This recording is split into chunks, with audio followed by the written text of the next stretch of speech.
好多朋友話深圳藏住成個中國嘅美食。今日去呢一間敦煌神話，一入店即刻俾33尊鎏金觀音像震撼到，一秒帶你回到大漠敦煌。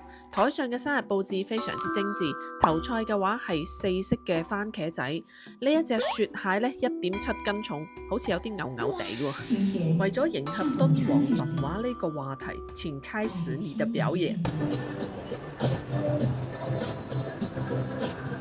表演就幾好睇嘅，試下啲餸 O 唔 OK？呢個係海蜇花，酸酸辣辣嘅。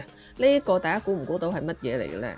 呢道餸叫大漠珍珠，佢係鵝肝慕斯，有啲冰涼雪糕嘅味道啦。有時食飯都幾講究儀式感嘅，大家見到旁邊嗰啲都係啲小情侶，所以話深圳係一個年輕人嘅城市。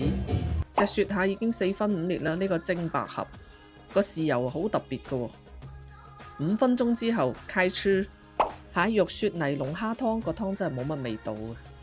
清蒸蟹鉗其實幾啱我食嘅，比較清淡。呢個咖喱蟹身清甜得嚟幾惹味。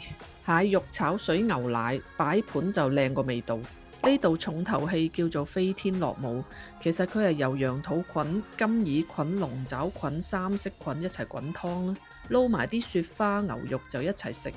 我覺得唔放嗰塊牛肉嘅時候，湯仲好飲啲。中山乳鴿飛咗嚟深圳，做法係一樣嘅。海鮮炒飯上邊浮現出蟹肉做嘅滷，食飽咗之後自己整翻個非遺 DIY 側線啦。